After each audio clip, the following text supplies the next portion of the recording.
From 1968, Tom Jones and Looking Out My Window, written by Jonesy himself. It's The Steve Show, BBC6 Music with me, Stephen Merchant. Thank you for tuning in. Normally I like to think a little bit about what I'm going to say in my first link. I've just not had time, I'm afraid. I've been away, I've been busy, I've been sunning myself in Morocco. Now I'm back live in the studio, ready to talk drivel for 2 hours. And I have with me, of course, my assortment of friends, some colleagues, others just mere acquaintances. At far end there, it's Harry. Say hi, Harry. Afternoon, Steve. Afternoon. How's it going? All right? Yeah, not bad. Not bad. Good. Next there, tiny little Dan. He's just squeezed it in. Tiny little fella. We've not seen him for a while, and you know, he's back. And let's hope he bucks up his ideas. Certainly musically, if not conversationally, as well. I think you'll be in for a pleasant surprise today. Thank you very much. And also, obviously, a mainstay now, and he's super posh. We know him as Rufus, because that's his name. Hello, Rufus. Hi, Steve. You all right? I'm all right. I'm feeling very tired. I was kind of hyped up before the show, and now I feel quite exhausted. I'm hoping to G myself up during the course of it. You'll notice I'm quite glammed up. Well, I see you're dressed all in black. Yeah. Well, I'm not wearing the t-shirt and the jacket, but you notice the trousers quite That's quite spotted well there. fitting. And the shiny shoes. Yeah. Heading off to the BAFTAs later. I knew there was some reason for it, yeah. And don't be honest with you, this is between you and I, not looking forward to it. Oh. Because I tell you this, I don't think I'm going to win. I'm nominated for just being bloody brilliant. Yeah. But I think it's going to be that little old lady from the Royal Family, Liz Smith. who bags it, because she was very good in that episode. I think she was very good, but I also get that feeling that because she died in the episode, people will sort of blur that with reality and maybe sort of think that maybe she's on the way out. Or so I don't know. But she's probably not got any work since then. Everyone thinks she's dead. They've got to wheel her up on stage to give her a gong. Yeah, so I fear that it might be her, or possibly even Dibbers herself, Dawn French. Because she's been doing Dibley for ages, and this is the first time, as far as I'm aware, that she's been nominated. So why would they suddenly nominate her now unless they wanted to give her a gong? Maybe. I don't know. I'm not suggesting there's any politics at work, but and you've not thought this through at all, have you? I mean, you know, it's a couple of ideas. Giving it a moment. Yeah, exactly. Really.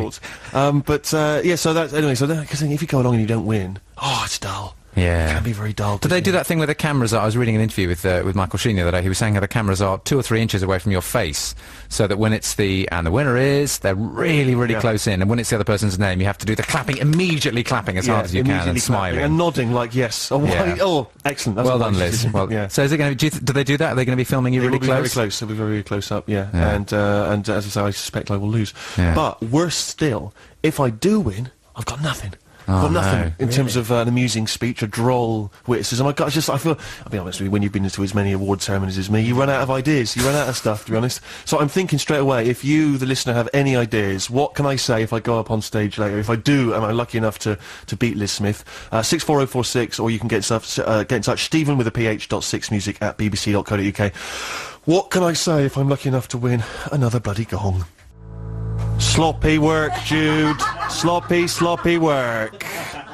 She was on the other side of the room, fanning around, and some people said, Steve, you could have leapt up to press the buttons to make you speak. You know what you're doing that back there. You've had years of radio experience. Am I going to jump up? No, I'm not. I just like someone to blame. Yeah, that was a new track from Ryan Adams. It's from his forthcoming album, Easy Tiger, and it's called 2, and if you are a music trivia nerd, then you will may wish to note that Sheryl Crow was doing backing vocals. Make a note of that. There's people there scribbling that into their trivia notebooks as we speak. It's the Steve Show, BBC6 Music with me, Stephen Merchant. Last week we were not here, it was pre-recorded, for I was in Morocco. It's an exotic city. I know, Rufus, you've been in the past. Marrakesh, yes. Yes. It's the perfect place to go if you want to be sold a lamp or a rug. That's what I discovered, because it can be exhausting if you're not interested in either. My main frustration with Marrakesh was that, being English and posh English, I rely very much on a price tag being available on everything. Tipping is an embarrassment to me. I find money vulgar to deal with. Yes, of course you do. To even handle it, yeah. Even handling it, even talking about it now, it's making me uncomfortable. In Marrakesh, you haggle over absolutely everything, don't you? But also you tip for absolutely everything. So there's no such thing as a price tag in Morocco. Even, you know, food, anything you see in the street, there's a price, and of course you then haggle beneath it, and then you tip over it. Yeah. So it's just, you get yourself into a real giddy mess with it. I didn't enjoy that. There are lots and lots of what they call souks, these narrow little streets which sell, as I say, lamps, rugs, and all the kind of knickknacks that you'd expect to see. But I noticed that almost every shop's selling exactly the same thing. Yes. And I thought to myself, surely there's a window opportunity for a smart Moroccan gentleman to think, what's not being sold here? What could I sell that people might need that's not currently being sold? Because why once again turn up? You rented your space. You're thinking, I'm going to sell lamps. You know, backgammon boards, and whittled pipes. You know, it's like, I want to say to people out there now, if you're listening, if you are Moroccan, you're listening, it's covered. That particular corner that market has already been cornered. Move on, think of something new. Maybe it's an interesting frock of some kind. Maybe even some electronic equipment. I don't know, I don't want to point the finger, but you may recall that last week I did promise that if I went to Marrakesh, I would of course return with what has to be described as that is classy. Look at that. I'm going to jauntily wear it atop my get on the headphones. webcam now. If you're a webcam user, then you'll notice I've just worn I've just put on my fez at a jaunty angle, and I was ripped off by this. I tell you, man alive, they saw me come in. It was outrageous. I don't know. I did haggle mercilessly, but they stitched me up. They charged me something like, I don't know, 350 something or other. And then I found around the corner you could get it for like 20. Oh, no. Oh, I was furious. So I actually bought some more just because I found them cheaper. But I don't have them with me. I'll probably give them out as Christmas gifts or something. But yeah, no, the fez, it's an interesting item, of course, because for those of you not familiar with the fez, you think instantly of Tommy Cooper. Of course, you can picture the fez. But it doesn't seem like it's of much use. It doesn't keep the sun out of your eyes. Doesn't particularly help with flies and whatnot. So I expect that's what the thing on the top is for. Is it the flies? The tassel on the top? I'm not sure what that. I don't see. Which is actually glued to the top so that it can't swing freely. It's interesting. Yeah, that is fascinating. It's fascinating, that, isn't it? But yeah, so I bought a fez, and no doubt we'll probably put a picture of me wearing it on the web in an effort to seem interactive. But of course, the part of the reason I have my cronies here in the studio is because they bring in music, they recommend songs to me. And in the past, Dan here, tiny little Dan, has made suggestions which the listeners have not responded to kindly. No. What have you come up with this week? Well, what's your view on manufactured pop, Steve? I've very little opinion, except to say that some of it's good. Yeah. You think you're the first person to have that view? No. They were coming up with these sort of views back in 1968. Wow. Which is when this song was originally from. It's by an act called the Free Design, who are kind of psychedelic, a bit hippie, but very poppy act. And I think they were a bit gutted that they never got mainstream success. And they did a kind of a song that was satirising the manufactured pop world. They were very angry about it. And I have picked up a remix because I bought a remix of this tune in a record shop because I wanted to look cool in front of the woman who was serving. And I massively fancied her, obviously, it didn't work. But anyway, I also do really like the remix. It's by one of the chaps out of Bell and Sebastian, because they had a load of really, really groovy drums underneath. But the song's called 2002, a hit song. Here it is. Dan, what was the name of the song and who was it by? 2002, a hit song by the Free Design, remixed by Chris Geddes out of Bell and Sebastian. Yeah, snappy little title there. Easy to ask for in a trendy record shop if there's a young beauty you're trying to seduce. Yeah, the fact that my voice wobbled as I asked for it didn't really help. Sure. What were you wearing? Were you trendy enough? That's always the other thing. You've known me for a long time, Steve. Do you think I was? Do you honestly think I was? No, I wasn't. What were you wearing on the trousers? Were you wearing a pair of slacks? Yeah, I'd have been wearing corduroys, slightly baggy, which I've always thought was a little bit street. I'm not. Well, maybe I'm with not. Trainers. Okay. Yeah. But would they have been buffy? Do you remember that word? Was that a word that was only used in Bristol? Buffy. You had buffy trainers. Buffy. They would have been It's lush. a good word, that. They would have been Gert Lush, but they weren't. No, if trainers were a bit buffy, then no one was interested. Did you, Rufus? Have you heard that word before? I haven't. Mufti is a word I'm very familiar with. Mufti. Is that got the same meaning? No, mufti is casual clothes. It's the opposite of uniform, basically. Right. Yeah. Right. And you know, in my line of life, you wear mufti a lot. You know, when you're at boarding school, you then get into your mufti at weekends. When your father dresses you in uniform on Sunday afternoons, you then in the evenings you get back into your mufti. It's that sort of thing. Why would you? Why you have to dress up in a uniform on a Sunday afternoon? No, I did make that up, but I did. Really? Or are you just trying to backpedal now? No, I did have a junior version of my dad's and my brother's army uniform. Oh, that's brilliant. Which I really like. Where I had a kind of elasticated waist and ankle thing. I think I might have had ankle stirrups. Did you? Have you got any pictures of that? Could we put them on the web? Yeah. I probably wanted to. Dig out a couple of pictures of that? A lot of your fans would love to see that. But yeah, buffy, maybe we should try and revive that word again. That is if something's just a bit uncool. Oh, that's a bit buffy. I like it. And you could easily reduce a kid to tears by saying that repeatedly in a school playground. So, you know, there you are. Let's see the return of that.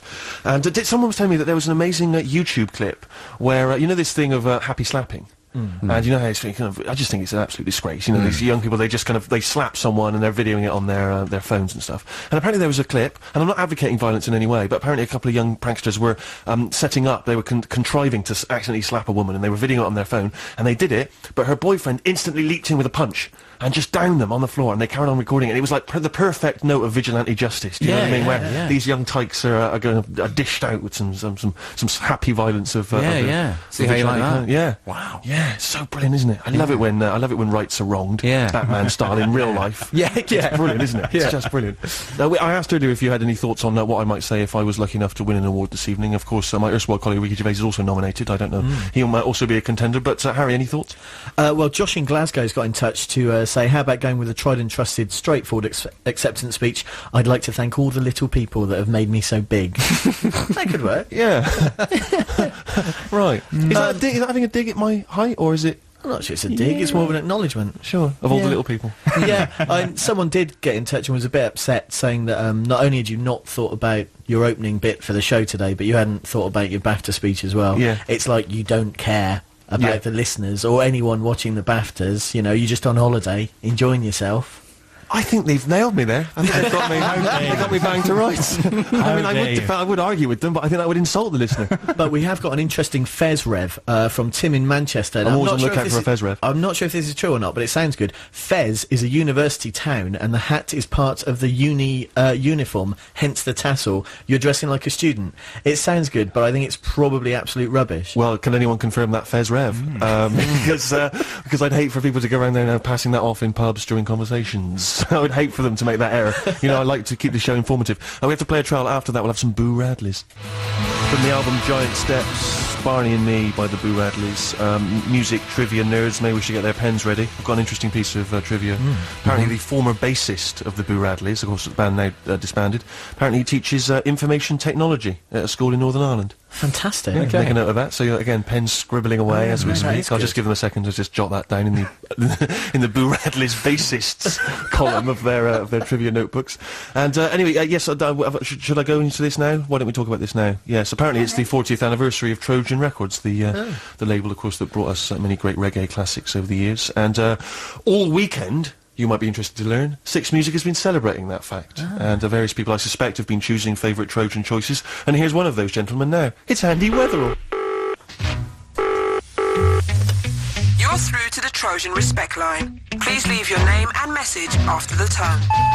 This is Andrew Weatherall calling the Trojan Respect line on their 40th anniversary. And respect is most definitely due. I've been asked to choose my favourite Trojan track, which is a bit like being given the keys to the National Gallery or the Louvre and asked to take your pick of the paintings and sculptures within. But the track I've chosen is called Wrong Embryo by the Rulers, and it's a kind of 3-minute musical history lesson, because Cox and Dodd et al. Weren't, you know, reggae didn't just suddenly exist. They were playing blues and rhythm and blues on the sound system, and then Jamaican musicians started to play it in a little bit of a wonky fashion with the emphasis on the offbeat. And Wrong Embryo is a kind of lesson in how that happened in 3 minutes. It starts off with a kind of rhythm and blues, New Orleans kind of rhythm that wouldn't go amiss. You know, sounds like it's got Dr. John in there somewhere. All of a sudden someone shouts something indecipherable, the rhythm stops and starts again in a slightly more wonky and what would probably be recognised as a more kind of reggae style. So yes, a wee history lesson in 3 minutes. The Rulers, Wrong Embryo. The choice of Andy Weatherall, that's Wrong Embryo by the Rulers.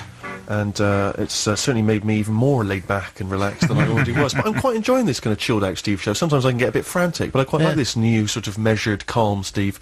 Apparently, if you are a kind of reggae and Trojan fan, then you may be interested to know that from 8 o'clock this evening, the Six Mix is being done by Lee Scratch Perry, which should be an eclectic selection. And obviously, if you are watching the BAFTAs on TV, I should say it might be quite dull, so perhaps just turn down the sound, have Scratch Perry kind of soundtrack to it. It could be really quite interesting, and might spice things up a little. We were asking earlier for for possible suggestions of things I could say if I was lucky enough to win a BAFTA. Yeah, I mean, reflecting the lack of award-winning experience among the Steve Show listeners, there's not been a great response. But Martin Adams from Brighton's come in with a good one. You could walk up, take a speech from your pocket, look slightly shocked, shout, "Bugger, I left the gas on," and then just run off stage. Sure, yeah. That could work. Yeah. I'm sure that, I think it was David Williams or someone just ran on, went thanks, and grabbed it and ran off. It was really funny. He just literally ran. It was very, very amusing indeed.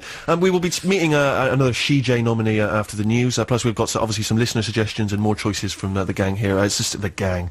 Goodness me. It's more and more like the Steve Wright show every week, isn't it? Woo! It's the Steve Show BBC6. Yeah, right. Come on.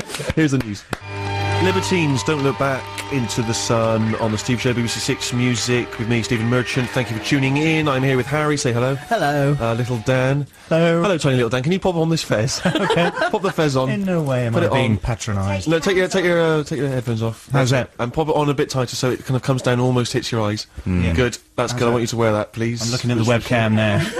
Yeah. You look like one of those novelty monkeys that you'd see. Yeah. That an organ grinder would have. At last. I am a plaything. Yeah, I'm so pleased. You've finally achieved what you've always wanted to be, compared to a monkey on an organ grinder stall. Lovely. And I like to think of myself as that organ grinder. And my God, do I mistreat you when we get back. When you've not entertained the customers sufficiently. No peanuts for you. Oh.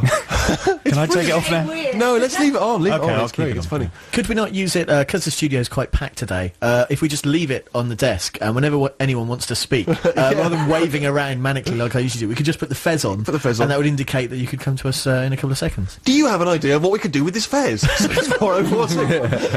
Each week, of course, in the last few weeks, we've been recruiting, or attempting to recruit, a regular female contributor to the show, because sadly we don't really know any. We know already of Dan's failed attempt to seduce a woman who worked in a record shop. She may have been ideal for the Steve Show, we'll never know, thanks to his bad trousers and his poor chat-up lines. And I'm pleased to welcome yet another CJ nominee. She's probably terrified and nervous of meeting tiny little Dan in his silly little hat. But tell us about yourself. Who are you? Name yourself, please. My name is Hope Eternal, and I'm a single parent. I currently live in Edinburgh. I'm down here looking for houses, which hasn't gone very well. Right. And your name is, sorry, Hope Eternal? Yeah, well... It's not really. Oh, is it not really? No.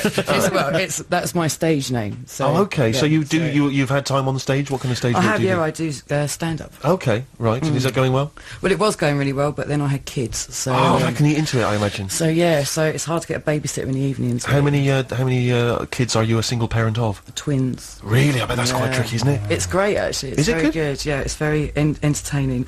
I've got a brother called Danny, and I've got twin girls. And for his birthday this year, I'm going to get my mum to make them the dresses from the girls from The Shining. Oh yes. Play with us, Danny. Throw yellow balls at him down the corridor for his present. Yeah, so they're good. They're amusing. It's good to see that you're already exploiting them for your own amusing ends. Well, yeah, that's very good. That's the great thing about having children, I imagine, is that you can then start making them do things for you, dance for you, entertaining other people.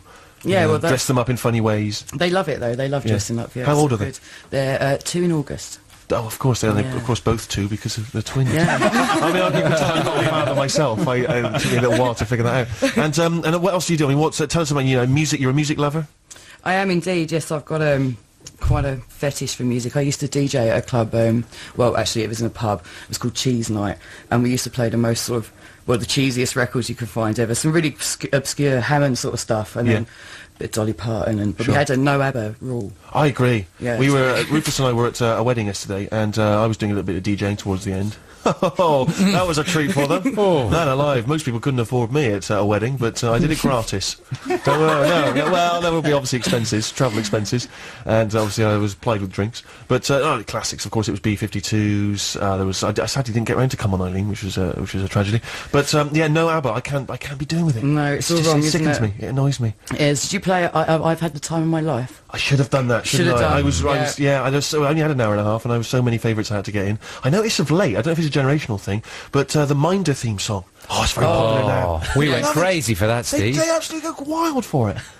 Absolutely. They do. I was there. I was in pieces. I was rolling around on the ground in excitement. I thought, I didn't see that. Yeah, pretty much. Yeah. One thing I noticed at the wedding, which I've always noticed most weddings of late, you know that bit where the vicar or whoever says, is there anyone here who knows any reason why these people should not be... There's always that kind of... There's like a hushed silence, then there's a kind of little smattering of laughter. Nervous laughter, and then, of course, everyone kind of is relaxed and laugh. But I always like the idea of someone actually standing there. What kind of sicko would wait until that moment at a ceremony to actually put their hand up and go, yeah, actually, I've got a reason. She's already married. Did it in Honolulu. Also, it was the FA Cup final yesterday, so there's the classic comedy potential of someone listening to the match on their radio, and at that moment, any lawful adjustment product. Perfect. That would didn't happen. That would have worked perfectly in any classic sitcom from the late 70s, early 80s. It would actually. It would have stopped being funny about 10 years ago. But the fact that it nearly happened yesterday is still making me smile. I'd be very surprised if that doesn't turn up in any extras Christmas special. You know, we've run out of ideas, frankly. So Hope, and so you've chosen a tune for us to give us a sense of your musical tastes. Well, I did, but unfortunately, I brought the wrong CD with me. You brought the wrong CD. That's the only thing you had to do was bring in a record. I know. And can you blame the kids? Well, funny enough, actually, it's the CD that I have in my car, because obviously it's a long drive from Edinburgh down to here. Yeah. And I have one CD that chills them right out. They go to sleep. They start getting a bit tetchy and stuff. And I brought that instead of the one that I wanted to bring. Right. So it's all mellow music that would send you to sleep. Generally. Right, so that's what we're going to play, is it? No, because I'm already feeling pretty dozy. No, well, this is quite mellow as well, but this was the present I bought in for you, actually. Okay. From friends of mine. I think I've got that somewhere. It might be in the bin. Cheeky boy. I'm joking. But it was because she gave me a CD, and I get so many CDs now. I'm terrified, you know. Is there any you'll love this. Oh, will I enjoy this? Yeah, okay. It's very good. It's like a cross between Lemon Jelly and St Etienne. Oh, okay, interesting. If you know them. Yeah, which tune have you chosen? I've chosen Stuff. You've chosen Stuff. All right, Yes. track 4, and let's see. What's the name of the band? Sunday Club. Sunday Club. All right, let's hear Stuff by Sunday Club. I'm enjoying this new kind of mellow Steve show. I think it's a nice change of pace. I think the last couple of weeks it's been quite frantic. Last week we had a number of foul-mouthed tirades because we knew Jude had to bleep them all out. It was hilarious, Hope, if you didn't hear it. It was great. We were just... Because you're not allowed to F and blind on the BBC. You may have already discovered that. But when it's pre-recorded, you can have some fun. You can go berserk. And she's got to go through them all and bleep them all out. Oh, look at her little face. She loved it. It was a great... Was that your specialist day ever? Was it your nicest, funniest day ever? Yes. Look, I'm really... Quite. I've taken my patronising tone from Dan. I've directed it now to our producer, who, of course, can make me sound like a fool at any time. So I'm going to withdraw that. Thank you very much, and God bless you. You see, I've dug myself out. What a charmer! You can see why the ladies love me, eh? I can, Stephen. Yeah. Yes. My friend's got a crush on you, actually. Oh yeah. Yeah, she has. What's her name? Her name's Kat. Oh yes. Yeah. And, she's very tall. She's 6'3" or 6'2", I think. Right. So she just wants someone who won't make her look like a. Yeah, fool. but she said you're also quite funny. Thank you. That's good. That's Quite good funny. It's nice. She made a point of saying that bit, yeah. If you mention it to him, say I fancy him, but I only think he's quite funny. Yeah. You don't want me to get big-headed, of course. It's a bit BBC2. Not really mainstream. Wow. Oh, she prefers something a bit more mainstream. She preferred David Jason. I don't know. Well, no, I don't know, actually. I don't think she likes David Jason. I think he gets on her nerves. He's had his time. I think he's one of the people she thinks should be cold. Should be cold? Yeah. Wow, that's quite a strong... That's a strong opinion. She is quite harsh. She's a school teacher, see. So right, that's good to see that she's raising the kids of the next generation by views like that. That's do you find with your children, do you find this... I was talking to Adam Buxton about this, the burden of raising children. Does it worry, not just in terms of kind of feeding them and so on, but just what views you put into their tiny little minds, the fact that you shape them into individuals. Does that intimidate you? It is quite hard. It can be quite hard. That's very deep, isn't it? I thought so. It's not a nice light conversation. Ask me what food I prefer for them. Yeah, it is quite hard. It's quite hard with the other people that are around you, I think, because you have the way you want to bring them up, and then your nans and your granddads and brothers and stuff, they want to put their bit in how they think it's right. Sure. And that's quite hard, telling them no. That's not the way to do it, yes. Yeah, totally, yes. pretty much, No, don't listen to Grandad. If you want to cross the road and not look both ways, then it's up to you.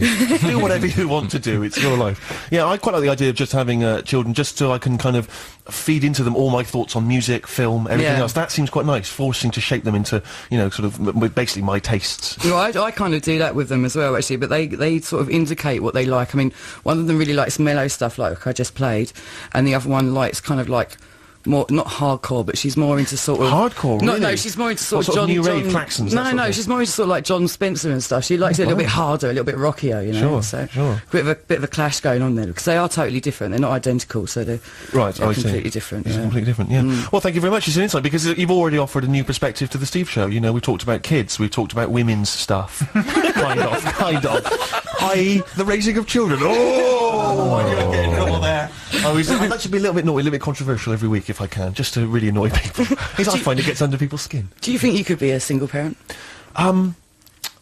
Do you know what? I don't think I could, because I can barely look after myself. I'm too selfish, you know. I'm the sort of person, I want to play video games, I want to watch what's on the telly. I couldn't be thinking about another kid. I'd need another person there to do all the work, really. I really would, that's the thing. That's what you realise. That's the biggest thing about being a parent, I think. You don't realise how selfish you are until you have them. Yeah. When you can do anything you want, whenever you want, and it's only your own fear, laziness, stupidity, or whatever that stops you doing things. Yes. As soon as you have kids, you're like, I can do that now, and then you think, no, I can't. Of course. I've got 2 kids at home. I've got responsibilities. So, yeah. So that's another quite reason harsh, why I've hopefully not had any.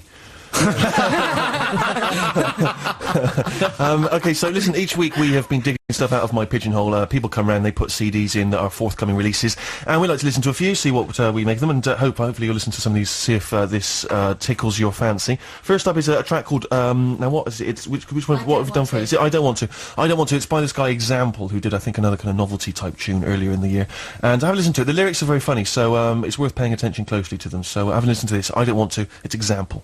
Sampling Muddy Waters and released on June 25th. That's Example, and I Don't Want To. Harry, I don't want to sway your opinion on that track, but was it, in your opinion, just a novelty tune? Well, it's one of those things, isn't it? You never know with those sort of tracks. You need to hear it about 4 or 5 times before you either hate it or love it. But that's the second time I've heard it, and I think it's fantastic. Lyrically, it's really clever, but... although this is the new Relaxed Steve Show, I was sat here listening to it, and for some reason just getting angry about Jamie T. Really? Yeah, I don't know why, because I really hate that song. Jamie T he does a kind of similar sound, doesn't he? He's a sort of kind of new British rap or whatever. Yeah, but that makes me angry. But no, Example, I loved. I thought it was great. Dan, you're a very, very tiny man, Yes. wearing a little hat. No, you are, because I've not mentioned this before, but it's a fact. I want to create an image in people's minds. People out there don't know this, so it's important that It's you important get to know it. this So across. you're Yeah. very, very teeny. Yep. You're wearing a hat that's slightly Wearing a too little large for hat you. that you've all made me wear. Yeah, Workplace bullying, but anyway, let's go on. That's all right. And what's your take on that particular tune? Example, I liked it. Like Harry, it's the second time I've listened to it, and I was a bit worried about the lyrics, because I always think with something that's a bit quirky, it's really funny, then it's a little bit funny, then it's just annoying. But it's all about the Muddy Waters sample. That's such a hook, and I'm going to be humming that on the tube all the way home. I think there are certain novelty tunes, and I think Goldie Looking Chain were like this, where despite the fact that they are kind of comedy songs, somehow they paint really quite an evocative portrait of modern Britain, as it were. And Rufus, are you sharing that view? I am, absolutely. I'm a big Roots Maneuver fan. There's a lot of kind of that sort of sound going on. And also, I think if I'm ever on Desert Island Discs, if I'm ever lucky enough to be asked on Desert Island Discs, I think I'll pick at least one really kind of fast, word-heavy rap track like this, because I can just sit there for years and years listening to it and hearing new bits every time. Yeah. And anyone who raps the word loo within the first 2 lines of a song, that's got to be worth points, isn't it? Brilliant. Hope, what did you make of the track? I thought it was okay. It's not really my thing, really. No. To be honest, I mean, I've known another guy called Kale that does a similar thing, and I prefer his kind of lyrics are a lot deeper. Sure. That's very sort of mainstreamy for me. It'd be a good summer hit. Yeah. I'm sure it'll do well. Yeah. So, but you're not going to. I won't be playing it out. No. No, the kids, they're not going to get to hear it. Well, they can hear it, but only once. Okay, well, it's the Steve Show, it's BBC6 Music. We are going through the pigeonhole, listening to some new releases. After the trail, we have yet a new tune, Nicole Willis and the Soul Investigators, Feeling Free, after this trail. Feeling Free by Nicole Willis and the Soul Investigators, which I think has already been released and is being re-released in sort of downloadable format in an effort to kind of promote the album Keep Reaching Up, which I think maybe was only previously available on import. It's all very confusing. Anyway, that's the name of the tune, Feeling Free. Dan, I hope you're feeling free to give me your opinion on that song. Well, I am, because I'm here on the show Good. to speak to you. Okay. I love it. I love Nicole Willis and her Soul Investigators. I think they're great. It's massive Northern Soul feel to it. So I'm going to throw one back at you. Is it too Northern Soul? Does it feel like a pastiche to you? I'm going to take what you've just thrown at me, and I'm going to direct it straight to Hope, because my concern is it sort of, it's obviously very influenced by Motown and all that stuff, but is it too, as Dan says, is it too much like, you know, they've obviously worked so hard to get that traditional sound. Does it all just feel like some strange, pastiche? There is all in the past, but it's good. I like it. Sometimes being in the past is good. I have a big fetish about Motown, actually. I would really like to see them do, like they did Wizard of Oz. I'd like to see them do A Christmas Carol. It's a shame that Barry White's dead now, because he would have made a great ghost of Christmas present. Oh, you mean all the kind of the sort of Motown icons doing and a then version doing of songs. Christmas Carol? Yeah, I thought that would be great. Interesting. Yeah, so it just made me think of that for some reason.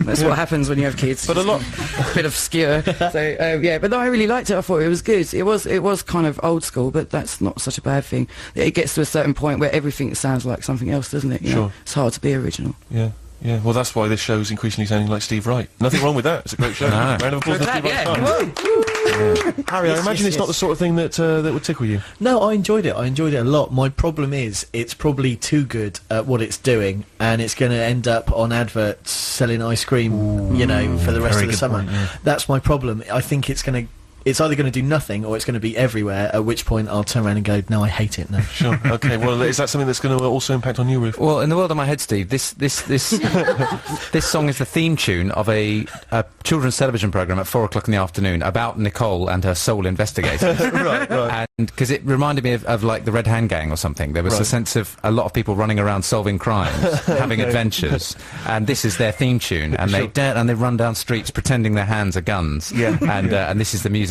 playing in the background the whole time. I loved it, though. I'm a sucker for this sort of Motown pastiche stuff. Well, let's see if you're also as big a fan of this final tune. We've been digging stuff out of the pigeonhole. And here's a forthcoming single from The Enemy, or is it already available? I'm not sure. Again, I couldn't find the information. I was not well supplied with information this week, guys. But anyway, it's The Enemy, and here's the track, Had Enough. Released in June, The Enemy and Had Enough. Steve Shea, BBC6 Music.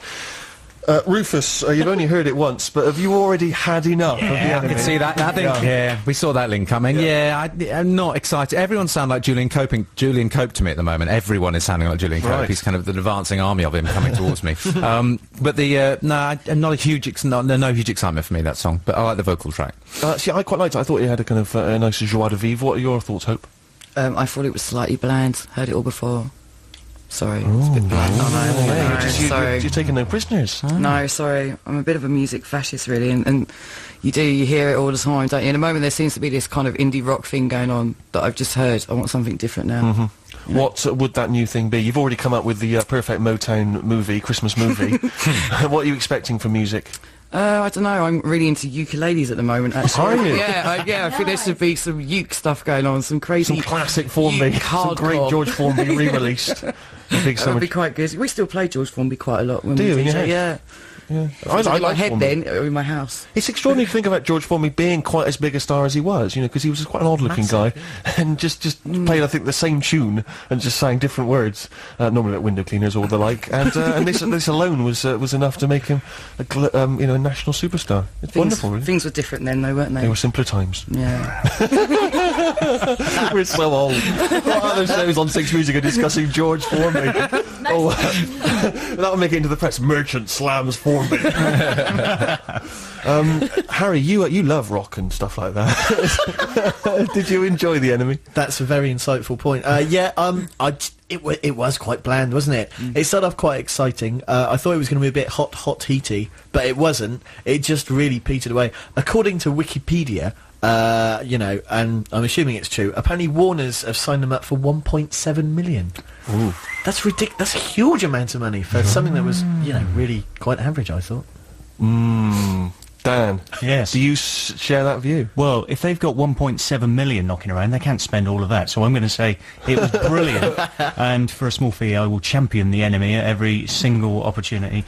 In reality, I tried to like it. I like the energy, but it didn't quite have a unique selling point for me, I'm afraid. I'm finding it hard to take your opinion seriously because you are being made to wear a fez. It's true. And if you just joined us, this is Steve Shaw. I've been to Morocco, I brought back a fez, and I've forced Dan to wear it. Yeah. And it's kind of bullying, but it's also because I am, of course, your landlord. Yeah. So by rights, I should be allowed to do anything I want to you. I don't believe that's actually written down anywhere, no. But, no, but if you remember, we don't have a contract. We've only got a handshake. Yeah, well, in that case, surely I could just take off the fez and you've got no legal recourse. I can get away with what I I like like. to think of myself as, what's his name, kind of von Hoogstraten. Yeah. Remember that guy? He's a nasty piece of work. He'll come after us. He will, won't he? Yeah, but I quite like, I've been trying to persuade Dan to allow me to have a large neon sign up in his room, which is the amount he owes me in rent for the year. Yeah. Okay, and it's just there, and if he allows me to do certain things for my own amusement, like just sort of while he's just asleep, you know, he's got an early start the next day, and I'm just allowed to hide in his cupboard without him knowing, and then just middle of the night just leap out and terrify him, just jump on the bed screaming, possibly nude, right?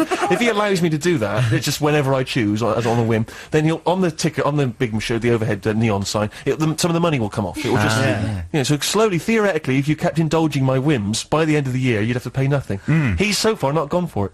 Yeah, I have considered it though, which says a lot about me. You know? And maybe some of the ideas that you've come up with aren't entirely unpleasant, but at the moment, I prefer the straightforward money transaction, live-in house situation that we have. I quite like that, not the mental, physical assault, random terror. Rather like Nicholas van Hoogstraten, maybe Steve should spend a few years building a giant mausoleum for himself. And if Dan put, he built this colossal kind of neoclassical mausoleum. It was vast. And if Dan maybe put a couple of hours work in on the mausoleum every weekend, you could just again chip off a few pounds from the rent. Yeah, Dan, being down the mausoleum, being tempted to do a bit of legwork. I could probably do that. I'd be up for that. Yeah, would I have to wear the fez? Almost certainly. I'm thinking of perhaps a different novelty hat every week on this show. Also, I was thinking, you mentioned that, the grand image. I wonder if there's any artists out there. I know you are an artist, Rufus, but you may be a very busy man. I want someone to paint a portrait of me astride a horse that's rearing up. Perhaps I'm in full military regalia. We've talked of this. It's a Kirikov-style portrait. I'm on. Yeah. Are you up for that? Yeah. That'd be fantastic. Yeah. That would just perhaps above my bed. You know, if I'm lucky enough to woo a lady, she just can see me there astride a horse. I don't know why that should be erotic. I just imagine it would be. Years ago, it was a turn on for ladies. After we've got playing the trial, is that right? Yeah, but it's the top of the hour. It's the top of the hour, is it? Well, it's not even the top of the hour anymore. It's a waste of time. It's 10 past. Still got to play it. Oh, right, go on then. I Can't Believe You're Gone by the Webb Brothers from the album Maroon. They, of course, sons of the legendary songwriter Jimmy Webb, who did Wichita Lineman. And by the time I get to Phoenix, and I don't know what's happening with the Webb Brothers at the moment. I quite enjoyed that album, and I've heard Hiding the Hair from them. So if you're one of the Webbies, get in touch, 64046. I know you're probably based in America, but who knows? Use the Listen Again feature, for God's sake. I think they do. I would hope so. Steve, we've had an email from, Jamie Spall. Jamie? Yeah. Oh, Spool? Yeah. What, the Spoolster. Well, he's got in touch because he wants us to play LA Woman by the Doors. Now, basically, he was out last night, got a bit drunk, met this American girl, and told her that he's best mates with you.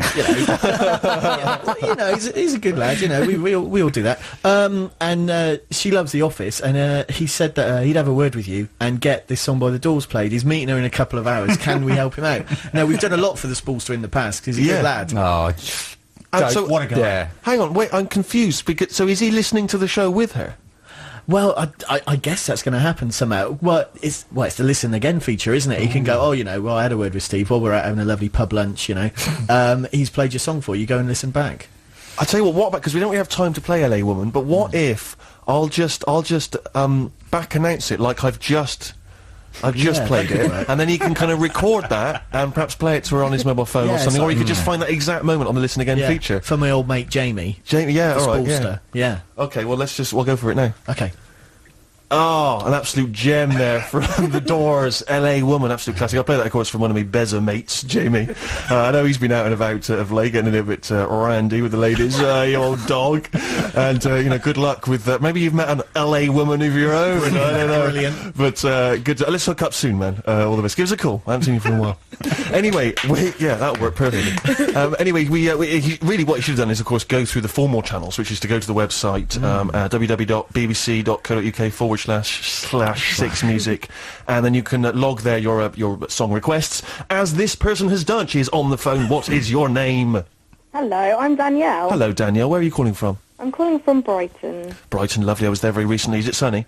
It's not too bad today, actually. It's gone a bit grey, but it was sunny earlier. What do you do? I don't know why everyone feels the need to ask what the weather's like. It's the opening gambit for any Brit, isn't it? I imagine that, Rufus, you're super posh. I imagine it's almost kind of written into poshness, British poshness, isn't it, to talk about the weather very briefly? You can keep it going for half an hour if you're really posh. Just talk of nothing else, and then once someone starts talking about emotion, well, it usually goes from weather to the illnesses and stuff like that. Sure. But then, you can get a long way by postponing any sort of real mention of conversation or emotion. Sure. Yeah. Danielle, tell us a little bit about yourself. What are you doing? What's the most interesting thing that happened to you this week? It's tricky, isn't it? A difficult one. Yeah. Nothing? Life empty like mine? This weekend I went to the Great Escape Festival. Okay, right. Did you see any interesting bands? I didn't see anyone new, really, sadly. I'm quite boring like that. Sure. You just stuck with all the old... Friendly Fires, actually. They were good. Who, sorry? Friendly Fire. Friendly Fire, okay. And yeah, some other people like the Rakes and stuff. Did you buy anything from a stall? Did you buy anything from a stall at all? Is there stalls at that event? No, no. Did you get, was the weather all right there? It was, actually. I'm terrible at making conversation. I'm making chit-chat with strangers. There. I got nothing, Danielle. What do you do for a living? I am currently at college doing my A-levels. I knew it. We've got so many student listeners, haven't we? Yeah. And do you use the listening in feature? Yes. Do you? I do. Apparently we're second only to Bob Dylan. Yeah. Oh. Which I can go to my grave with, as you were mentioning yesterday, Rufus, I can actually have that on my second only to Bob Dylan. It's extraordinary. Brackets in terms of listen again downloads via BBC website. Month, March to April 07. Yeah, exactly. Yeah. Still not up with Coldplay on the MySpace. Sadly not. And Danielle, what's your sort of general life about? What's interesting about it? Is it good? What are you studying? It's quite boring, really. Yeah. I'm doing chemistry and English and photography. Ooh, quite the brainiac. Huh? Quite the brainiac. Not really. No, what, you're going to fail? I say I do chemistry because, well, no, I do chemistry, but that's to probably make me sound like a brainiac, but sure. I'm not really. I just pretend. Danielle, you have chosen a tune for me. Yes, I have. Please explain something about it. It's by the Deers, and it's called You and I Are a Gang of Losers, and it's a lovely little tune, actually. You've sold it to me. That alone has sold it to me. It's really? a lovely little tune, actually. Let's hear it. I will give you my opinion afterwards. Let's hear it. Okay. You and I Are a Gang of Losers by the Deers, the choice of our listener, Danielle. Danielle, I've enjoyed that very much. Oh, good. Thank I'm you. glad to hear it. Yes, did you enjoy it? I did. I was having a little sing-along there. Were you? Oh, that's sweet. Danielle, we have one of our CJ nominees here in the studio. I'm going to let you have a brief chat with her because you probably want to discuss makeup or something. Childbirth. Yes, exactly. Danielle, meet our CJ. Hello, Danielle. How are you? Hello, I'm good, thank you. How are you? I'm very well, thank you. Actually, surrounded by boys, which is always a good thing. Obviously, Jude's included. Sorry, Jude. All the boys are on this side, see. So, but yeah, do you like being called Daniel or Not Daniel. You don't like being called Daniel. Do you like being called Danielle or Danny or Dan? Anything. Anything. I don't really mind. Sweetie. Yeah. Is that good? Treacle. I like calling people treacle. It's a good. Yeah. So, what was you doing at college again? Chemistry, English, and photography. So, how's the photography coming on? It's actually all done now. I say I'm doing it, but it's done. Just finished it last week. Was it like just a little module, or is it a whole... No, well, I've done the two-year A-level course, Right, but it just finishes earlier because... This is fascinating. I'll tell you why this is interesting, because at last, us lads have got an insight into what women talk about when there's no blokes present. And it's almost as interesting as when blokes get together. Amazing, isn't it? That was fascinating. I thought it would be much more erotically charged for some reason. I was building up to it. I was going to ask what sort of photos, you know. I just didn't know if we had time. You see, I was interested. Not necessarily, well, I say erotically charged. I just mean maybe they're the, I don't know what I mean really by that. But no, it was interesting. It was a fascinating insight there into when two women... Well, what I was going to ask, Daniel, was do you do portraiture? Yeah, a bit. Because Stephen wants a painting done of him on a horse, and you could do it in a photo instead of a painting. Yeah, but then I'd have to actually get on a horse and have it rear up. That's well, really with digital cameras, you know, you could... Trickery. Yeah. Clever. Yeah, try and Photoshop it around or something, you never know. All right, listen, guys, we're going to work on that idea. I'd prefer if it was a painting. I don't actually want to get on a horse. Got on a camel when I was in Morocco. Oh, man alive. That's high up.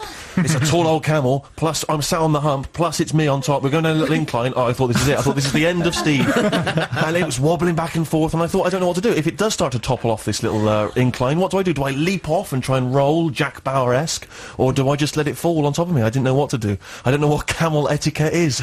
I didn't want to embarrass it. And so that's just a little insight into my Moroccan adventures. 64046 if you've ever fallen off a camel.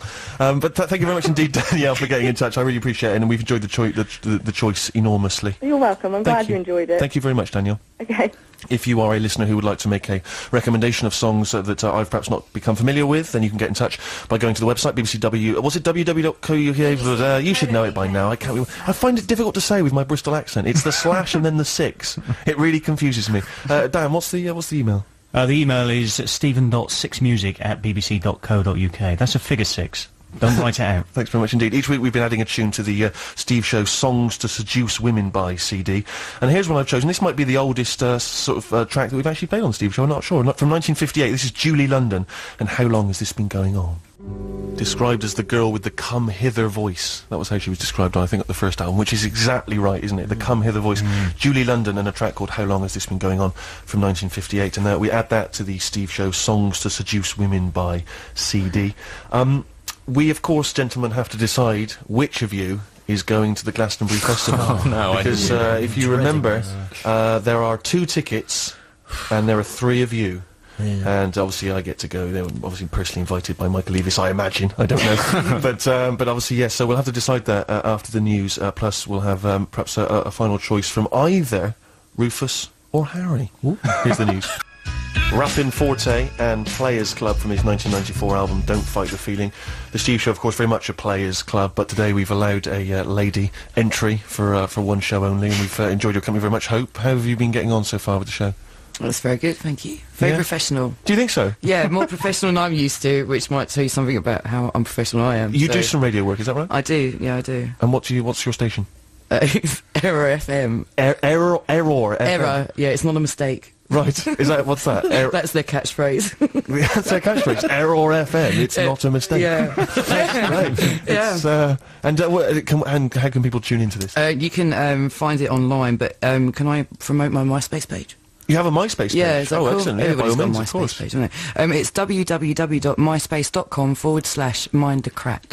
Mind the crack? Or the crack. Mind the crack. Mind the crack. Like mind the gap. Right, but mind the crack. Yeah, okay. But written C-R-A-C-K, like the drug, rather than the Irish crack. Okay. Yeah. It's kind of a warning. I hope people made a note of that. It's quite complicated. Man alive. And what would they find on your MySpace page? Pictures of you and your friends? Not really, actually. There's one where I cut my hair myself. Which is slightly embarrassing, yeah. And then the repair that the hairdresser did the next day on emergency. And there's just generally there's a few interviews with different people and all the artists that I play on my show. Pretty much. Great. Yeah. All right. Well, we'll check it out. Mind the crack. Yeah. Okay. Well, I might have a few questions for you before the end of the show, so prime yourself for those. But in the meantime, I have to refer to these guys because it's Glasgow decision time. It's tricky. For those of you who don't know, basically, I'm going to Glastonbury. We'll we will be doing... Sorry, hang on, sorry. You've got to get it out, Hope. You've got to get it out. Otherwise, that's an old broadcasting technique there. Otherwise, it just sounds, embarrassing on the radio. So it's best to just clear your throat. Basically, I will be doing the show from Glastonbury, and I can take 2 of my cronies with me, not 3. So it's very, very tricky indeed. The 3 of them there lined up. It's just cruel. 3 slivers of paper in front of me. Rufus, they're looking genuinely quite nervous. You've never been to Glasgow, and you're looking forward to, aren't you? Hugely, yeah. It would be a real... It's too late now to throw you a pitch about why I should be the one to go, why I should be Cinders, but I really would love to go. Oh, okay, there's 3 slivers of paper.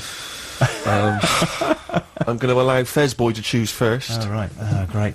Let me just say, I pay you money every month. I'm going to go for the middle one. All right. No, don't open it yet. Okay. Take it, hand it to him. Harry, choose. The one nearest Jude, please. Nearest Jude, this one? Yeah. Okay. Hand that, please, to Harry. Oh, I'm scared. I'm actually scared. That means that, Rufus, that's yours. Let's put Harry out of his misery first. Unfold your paper. What does it say? Glasgow. Glasgow. Yes. He's loving it. What does that mean? His little face. Does that mean he's going? Does that mean he's going, or does that mean he's out? Look at his little face. Webcam proof. I'm holding it up for the webcam. Glasgow. He gooned Glasgow. Okay. Me against you, Roof. It's the two boys there. No. Okay, this is genuinely exciting, isn't it? This is like Who Wants to Be a Millionaire? Let's put Rufus out of his misery. Open your sliver. Oh my goodness. Glasto. Oh! No! Congrats, Rufus. What on earth? Dan, open your sliver of paper. Okay. What does it say? I presume it says... Fez wearing loser. How did you know I was going to be wearing the fez? Well, was it some sort of mind game? What? Have you been No secrets. No secrets from the listeners. I have carefully staged this because actually the truth is that Dan already told me he couldn't make it. He couldn't get down to Glastonbury. So actually you two... We burned you, yeah, we burned you. Pants for nothing. This is like Beadle. It's like Jeremy Beadle, You've Been Framed. So exciting. So yes, you two boys will be going. I'm still angry. Rufus, I still feel I lost. You'll be packing up your old kit bag, I imagine. I'm so excited. Really? I'm just going to dress as an old colonial, I think. I'll be there in pith helmet or in a little kind of shooting stick to sit on in the mud. Yeah, you'll I'll have sink, actually, if I will, yeah. Three people carrying your bags. Yeah, that's in your sort of thing. trunks. Yes, yeah. And Harry, are you looking forward to it? Because the last time you went, of course, it was a miserable experience. Well, this is it. I'm returning to the scene of the worst day of my life. So, yeah, I'm a little bit anxious, but obviously very excited. All right, well, enjoy it. Dan, commiserations again, although, of course, as we say, it was unforeseen circumstances meant that he was never really in the running. And there we are. Can I keep the fez, at least? Keep the fez as a little symbol of my defeat. Of your defeat and today's bullying. We've not, I'm afraid, got time for a choice from Rufus, but Harry, you've got a song that you'd like to play for us. Yeah, I have, Steve. It's by a band called Heavy Trash. Now, you remember John Spencer from the Blues Explosion, I do. obviously. He's teamed up with Matt Verteray, who was in Madder Rose, an old favourite of ours from a long time back. This album was out a couple of years ago. They've got another one coming out in the autumn, I believe, and they'll be back in London and England as a whole to play some shows. But this was the opening track off their album. It's an absolute cracker. It's called Dark Haired Rider. Yeah, that's Heavy Trash. The track's called Dark Haired Rider off the album Heavy Trash. I've enjoyed it enormously. Yeah, now you remember in the last half hour, Steve, we were talking about Jamie Spall, mate, the Spallster. He'd basically met some Doris out last night. He'd got her drunk and pretended that he knew you. And you had to come up with some convoluted thing where we pretended we'd played a track for him, right? So this girl would be impressed. He's got back in touch with us because they were obviously both sat listening to it as it went out, which probably didn't work too well. He says, "Yeah, it went badly. She's just left, and she had weird eyes anyway." But thanks. I'm not sure we want more of this information, don't we? I don't feel that's quite a sufficient explanation of what happened. I would quite like it if every Saturday night Jamie Spall could go out and use this line, and we'll try and sort something out every week and see if he can actually get his rocks off. It's great. And ultimately, who knows, perhaps I'll have to buy a hat. For Dan, I mean, a novelty hat for Dan. Now, what was I going to do? Oh, yes, before we play our cover version of this choice this week, then I wanted briefly to ask a couple of the questions that I've asked some of our previous She-Jays to you, Hope, because basically I've just pinched some questions from the Guardian Q&A, which they put in the newspaper every week, and just a brief attempt to get to know you a little bit better before the end of the show. So I'm going to ask you these questions, just the first thing that comes into your head. What is your greatest regret? Oh, God, yeah. Not getting maintenance money agreed before I left my dad's kids. Wow. Maybe. That's a biggie. Not getting maintenance money, you just you left and you didn't get that sorted out. Well, he didn't leave, I threw him out. You threw him out, But sure. I should have got his bank details beforehand. Yeah. I feel that there's probably lots of information there we shouldn't probe into. No, let's not. Let's move on. I mean, that really is a hell of a regret. I always think of something frothy, like, you once, I don't know, you put your foot through an expensive vase or something by mistake. And you've actually come out there with something really quite... I don't regret anything else, really, though. Mistakes happen and you learn from them, mate. Yeah, well, no, it's very, very philosophical. What is your idea of perfect happiness? Oh, to be self-sufficient and my kids to be really happy. Well, that's very sweet. What's your greatest fear? Probably marriage now. Well, thanks for coming in. We always like to have someone who comes in and is cheery and bright and full of life, and you've certainly provided that for us. I mean, I'm very much of the keeping it real. No lies to the listeners. Keeping the truth unvarnished. But you've certainly done that. I was hoping that you was going to ask me what my favourite word was, because I Oh, okay. Well, let's do that. What's your favourite word? Donkey. Donkey? Yeah. Is that a word? Well, I don't know if it's a real word, if it's in the dictionary, but I remember saying it a lot when I was 15. You're just making up What's words. your favourite noise? Donkey. All right, good. Yeah, donkey. Okay. Let's say if you're a Steve aficionado, you make a note of that, donkey, and we'll try and drop that. Maybe I'll try and get that into the BAFTA speech later. I wonder if I can drop that word in if I was lucky enough to win. Yeah. Bufty and donkey. Bufty and donkey. Yeah, that would be a hell of a speech. We've got to play a trail. All right. Off the back of that, we'll have our Mr. Cover choice for this week. BBC6 Music, me, Stephen Merchant, Steve Show. It's almost over. Each week I like to play a cover of a well-known tune, or perhaps not always well-known, by someone that perhaps you wouldn't expect to be doing a cover of that tune. We have various jingles that we must play. Harry, do yours. Mr. Cover. Deeply offensive. Aztec Camera doing their version of Van Halen's Jump. That's our cover version for this week. Pretty much the end of the show. I realised I made a terrible blunder at the very top of the show. I didn't ask you guys what was the most interesting thing that you've done this week. I always like to get that, out of the way early on. I forgot completely. Harry? Yeah, well, you might remember a couple of weeks ago, my friend Tim invited me to go and see the Maccabees, which would have been last Thursday, but I couldn't go because we had a big party at the bank. Sure! Which was huge and very exciting, and given my new status as minor annoyance on the radio, they asked me to do some tunes that we played after the band came on. So you have some very, dull people who don't really understand music, and I laid down some CSS, some Flaming Lips, some Jim O'Rourke. Ooh. It was quality, the Did they place go had for never it? seen anything like it. Oh, they were rocking. Were they were though? Absolutely rocking. Wow. Good music, Steve. People just don't know where to find it. Hey, you know the place to find it? 6 Music, The Steve Show. Oh, this is like we've known each other for years and read each other's minds. Rufus. Steve, you may remember a couple of weeks ago I talked about the fact that I punched Simon de Borchgrave in the face when I was 9 years old. Since then I've been thinking a lot more about my relationship to violence, and I asked my father, who's much posher than I am, if he'd ever punched anybody. He's hit one person. He hit Ernest Mears Raby in the stomach in 1959. They were in Kenya, which my father pronounces as Kenya, and my father was helping the... I won't bore you with what my dad was doing in colonial Kenya, but he was busy. He worked for the King's African Rifles, and Ernest Mears Raby was being rather racist at a party, and my dad said, "You stop that," and Mears Raby took a swing at my dad, missed, a second swing, missed, a third swing, missed, whereupon my dad punched him in the stomach. It's the only time I'd ever hit another human being, floored him. Then he thought, well, I better go and apologise to the colonel of the regiment, which is what you do if you're a gentleman. You've hit somebody, you go and apologise to whoever's in charge. So he presented himself to the colonel to apologise. The colonel, it was a fancy dress party, the colonel was dressed as Henri de Toulouse-Lautrec, on his knees, with a pair of shoes sticking out the front. And my father kind of looked down at this figure about 4 feet off the ground and apologised profoundly for hitting Ernest Mears Raby in the stomach. And I like to think that the colonel responded with a John Leguizamo style kind of, "What do you mean I'm apologising? Don't be a silly bird."